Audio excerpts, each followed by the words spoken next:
एक दूसरे पर बम गोले फेंकने वाली ये तस्वीरें मध्य प्रदेश के इंदौर जिले के गौतमपुरा गांव की हैं। देवनारायण मंदिर के सामने ये कोई युद्ध का मैदान भी नहीं है।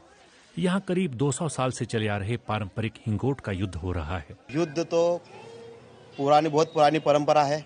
इसके बाद से मेरे को खुद को करीबन 15 साल हो गए युद्ध में उतरते। ये एक तरह की बहुत ही पुरानी परंपरा है जो कि हमारे दादा पूर्वजों के समय से चली आ रही है।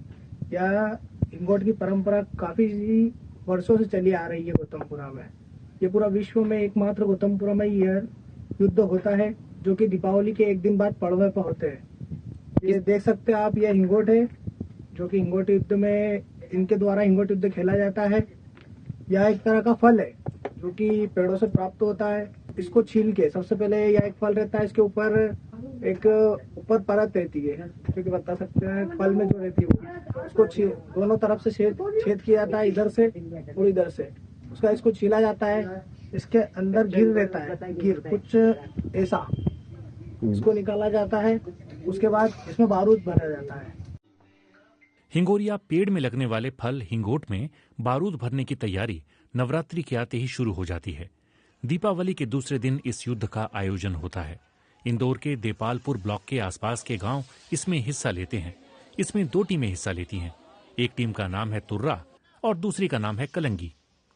पारंपरिक तौर पर दावा किया जाता है कि इन दोनों टीमों का नाम 2 सैनिकों के नाम पर है। हिंगोट युद्ध का जो ऐतिहासिक जानकारी हमारे पास में है वो हमारे पास में बाप दादों की द्वारा की गई स्टोरीज, कहानियों के द्वारा है।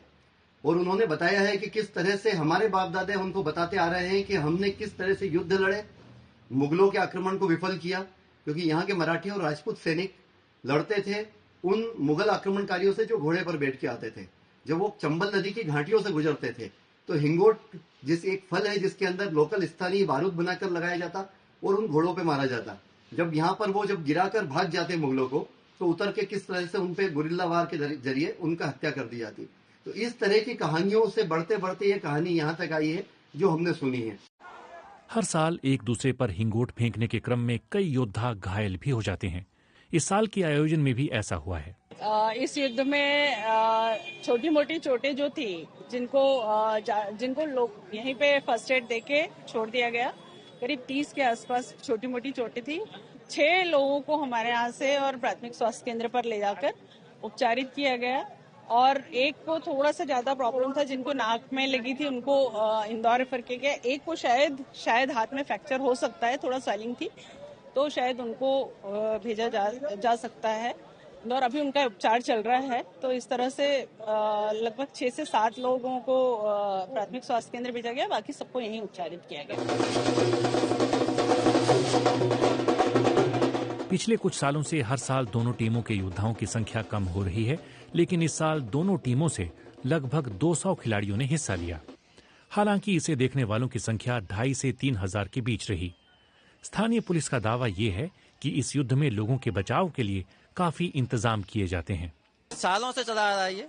इसके लिए पुलिस ने पर्याप्त बैरिकेडिंग की व्यवस्था की थी, गैंगवे बनाए गए थे ताकि लोग जो हैं वो युद्ध मैदान में ना आ सकें और काफी हद तक पुलिस के प्रयास सफल भी रहे। इस बार पिछली बार की तुलना में काफी कम घायलों की संख्या है। बीते कुछ सालों में इसे रोकने की कोशिशें भी हुई, लेकिन अब तक स्थानीय प्रशासन को इस दिशा में कोई कामयाबी नहीं मिली है। इंदौर से समीर खान की रिपोर्ट।